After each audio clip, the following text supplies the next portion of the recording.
Training Tip Tuesday. So, who is out there? Can anyone see me? Can you hear me? If you can, put in the comments. Put in the comments that you can hear me or say hello.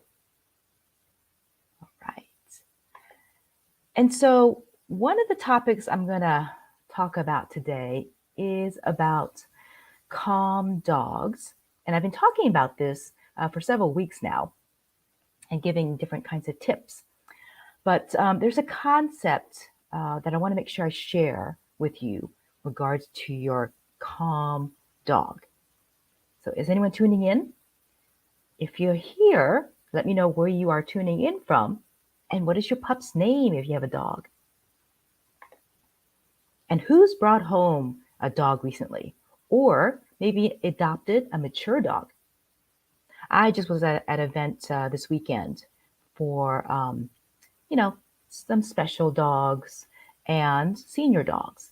But there's people that adopt older dogs for sure. So who's here with a puppy or an adopted mature dog? I don't see anyone yet. I'll check back later. So like I mentioned, I've been working the last couple of weeks sharing tips about calm dogs. But today I wanted to shift my gear a little bit and talk to you about the welfare of your dog, because I can help you teach your dog to settle and sit and, not jump on people, right? Keeping down on the ground and so on. But what I want to share with you is that I hope you remember that your dog is a sentient living creature. And they have behaviors and natural outlets that you have to make sure you provide for them. Because let me tell you, if you don't, training them is going to be so much more difficult. So, people take their dogs out to exercise, and which is great. You should. But but you can combine the exercise with giving them some kind of opportunities to practice like the behaviors they were maybe like bred to do, or behaviors that are like natural dog kind of behaviors, right? So that's why I wanted to share with you today. So who am I? My name is Linda Kwan. I am the owner and trainer at Wow Bow Wow. We specialize in working with pet parents with young dogs up to about 2 years old.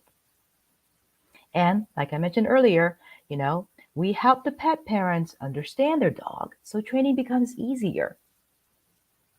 Now, if you brought home a young dog who has a dog that's maybe like, 2 to 3 months old, they're probably sleeping a lot. And they may get a little rambunctious, but you're probably dealing mostly with like nipping and potty training. But as your dog gets a little older, like about 4 or 5 months old and beyond, you may start seeing a little bit more rambunctious dog, and you like pulling a hair out, trying to figure out how to burn off their energy. So one of the things that can help with that is, giving them opportunities to practice some of the behaviors that is natural for them or natural for the type of breed they are. So let me share some of that with you. So if you have like a sight hound kind of dog, chasing is a big deal for them. So, make sure you provide them these opportunities to run and chase. And some of the games you can play with them this is called a flirt pole, right? Getting them to chase a toy at the end of a stick. Let me stop that here for now. Other things you can do is maybe playing fetch with them or, with a soccer ball, right? Um, so, oh, and another option is maybe a moving treat ball where they have to like roll it around, right?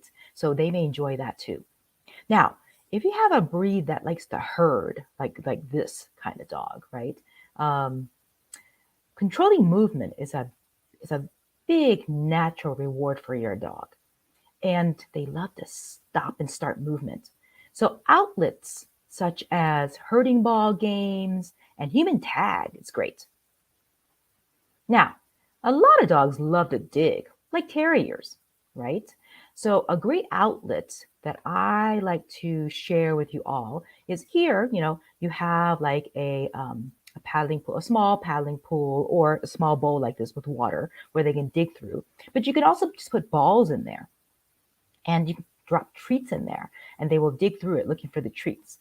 Another way you can provide this kind of outlet for digging is if you don't have a big yard or anything like that, then what I suggest is maybe getting a whole bunch of old blankets and towels and like piling them up and hiding, buried treasure like treats and kibbles, their food in there for them to look and search for, right? So that's another way of digging through that.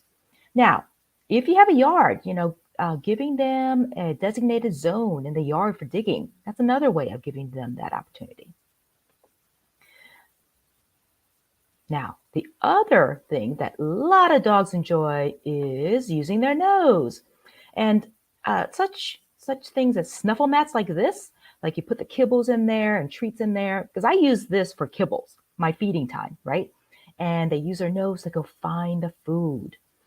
Or taking them out, on a walk, but stop and letting them sniff, a sniffariate, as we call it, are great ways to let them enjoy sniffing. Now, some dogs, they find grabbing and mouthing really rewarding. So giving them something to do with their mouth, playing, like for example, like tug with them is a great way to let them do that.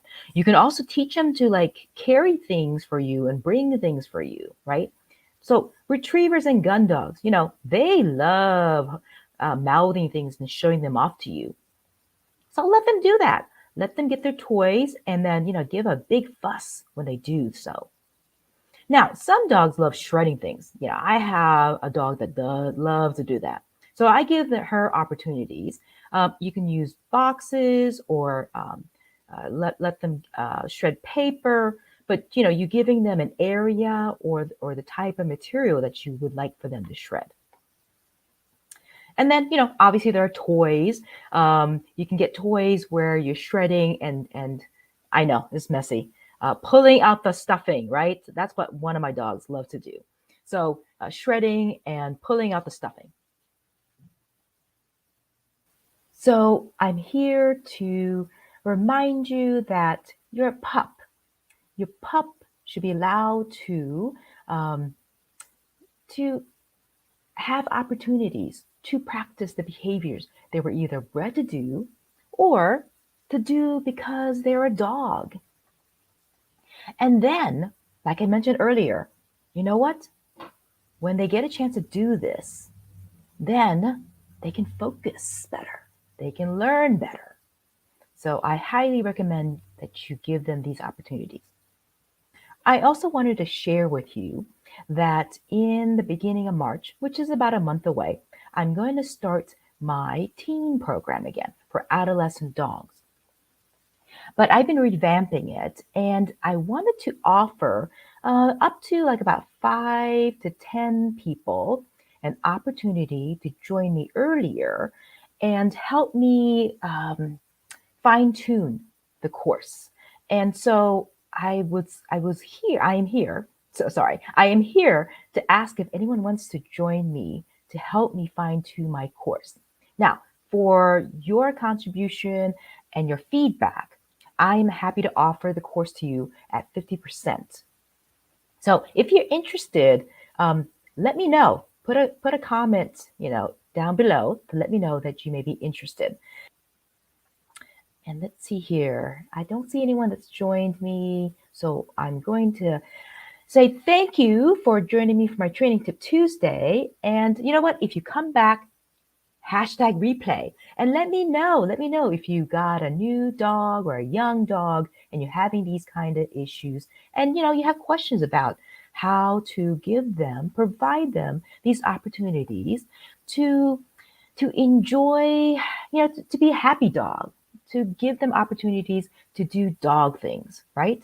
And things that they were bred to do. All right. Have a great afternoon.